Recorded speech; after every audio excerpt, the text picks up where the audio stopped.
একটা জিনিসের উপর এটা যদি আপনি একটা নেশা করে একটা এটা নেশা করে এটার সাথে একটু সময় ডিল করলে আবার শারীরিক ভাবেও আমি সুস্থ থাকি, মানসিক ভাবেও সুস্থ থাকি, আবার খাবার দাবারও ঠিক মতো খাওয়া যায়, নিজের গাভীর দুধের থেকে আসছে নিরাপদ আমরা করতে পারবেন, তাই না? তারপরে কিছুটা ইনকাম হইলে হইলো।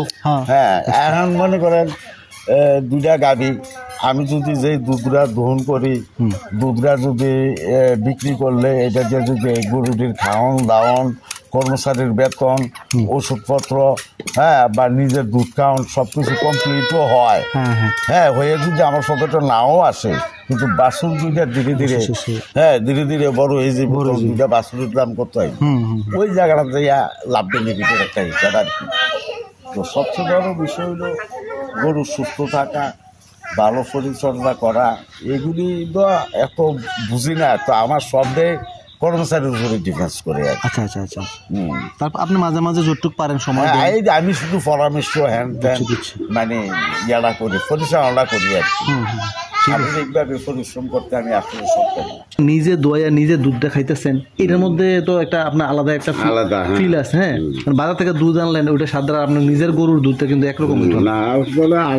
আরেকটা বিষয় আছে, মনে করেন অক্ষর, হ্যাঁ, তো অক্ষর জিন্দিগি কাটানোটা তো আরেকটা কঠিন বিষয়। আচ্ছা, হ্যাঁ হ্যাঁ, আপনি কিন্তু এই বয়সে যদি বলে না আমি গরু পালতাম না, সমস্যা হইব না, কিন্তু এটা কি, এটা আপনার এটা গাভীর প্রতি একটা ভালোবাসা আছে, এটা থেকে ৬,০০০ টাকা গেছে এদের চিকিৎসা, বুঝলেন? হ্যাঁ, এটা কালকে রাতের থেকে যে কিছুটা মানে একটু ভালো দেখা যাইতেছে নাকি? হ্যাঁ, একটু ভালো হইতেছে, ভালো। হ্যাঁ, এই যে এখন একটু খায়, একবারে খানা একবারে বন্ধ, এরপরে সার্জন ডাক্তার আনা গিয়ে তো চিকিৎসা দিছি।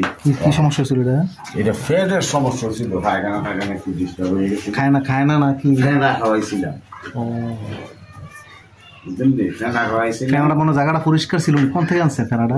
করতে জানি আনছে, তার থেকে রাখছিলাম, এই খানাটা কিন্তু সমস্যা দেখা দিচ্ছে। আন্দাজে খানা খাওয়াইলে কিন্তু অনেক খামার আমি দেখছি, ওই বাইরে কিছু বিভিন্ন লতা পাতা গাছ আছে, খাওয়াইয়া সাইডটা বিপদ হয়।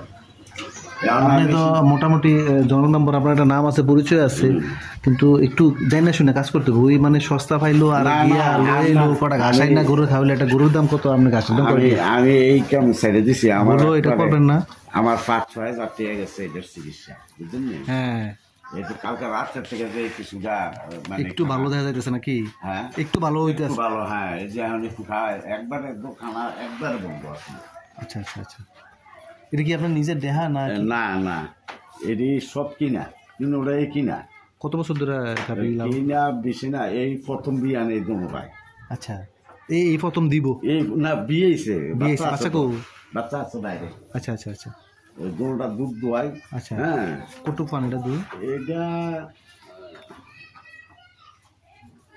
16 কেজি সকাল বিকেল মিলে। এইটা সকাল বিকেলে। আচ্ছা আচ্ছা, আপনার জায়গাটা মানে আসলে জায়গার ক্রাইসিস, ঠিক না? বোঝা যাইতেছে আপনার গাবি উন্নত, কিন্তু জায়গাটা একটু নরমাল আগের মতোই আছে না। বিষয় জায়গাটা, এই জায়গাটা হইলো আগের ঘর আমার। ও আচ্ছা আচ্ছা, ওইটা বাড়াইছেন? ওই গরুটা না হেনে রাখিয়া এটা জায়গা হয় না, তখন ওই জায়গাটা বাড়াইছে ওই গরুটা। আচ্ছা আচ্ছা আচ্ছা, তারপরে ওইটারে বীজ দিছি আমার কাছে, মানে এটা বডি টডি দেখলে মনে হয় যেন বীজ লইছে না, মনে হয় না। কতদিন হয়েছে বীজ দিছে? বীজ দিছি 2 মাসের উপরে, সামান্য হয়েছে 2 মাস উপরে। এখন কি এটা ভাঙে না? ঠিক আছে না, এখন তো এসব ভাঙে না, বীজ দিয়ে দিছি। দেওয়ানোর ফলে শরীরটা একটু ভালো লাগে বললে আমার কাছে মনে হয়। আচ্ছা, আমার কাছে মনে হয় কনসেপ্ট করছে, তো পরীক্ষা করছি না। কদিন পরে কনসেপ্ট পরীক্ষা করে? পরীক্ষা 3 মাস পরে করি। আর তো বাকি রয়েছে আরো 3 মাস গেলে, আরো 15 দিন 10-15 দিন পরে একটা পরীক্ষা করে দেখলাম। ওটা কি ওই যে টিউব দিয়ে প্রস্রাবের মধ্যে ওই যে মানুষের মতো সিস্টেম না? হ্যাঁ হ্যাঁ, গরুর জন্য কি আলাদা টিউব এগুলো টেস্টিং ইয়ারা?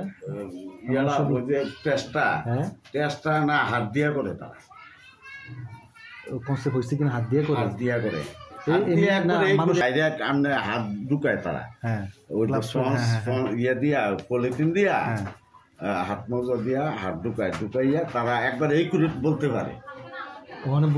একবারে একুরেট, হ্যাঁ, 3 মাস না 2 মাস না 2.5 মাস একবারে একুরেট বলতে পারে হাত দিয়ে। আচ্ছা আচ্ছা, তাহলে আমার এই জিনিসটা শুধু দেখতে হবে এটা। বাস্তব অভিজ্ঞতার একটা ব্যাপার আছে। বাড়ি হচ্ছে আমি আসছি এটা শামীম এগ্রো টিভি, বুঝছেন নি? আমরা এইসব বিভিন্ন খামারের প্রতিবেদনগুলো করি, বিভিন্ন সমস্যা, সুবিধা অসুবিধা, আপনারা যে এই যে গাভী দুগ্ধ উৎপাদন করতেছেন, তারপরে আপনারা আসলে লাভবান না কি?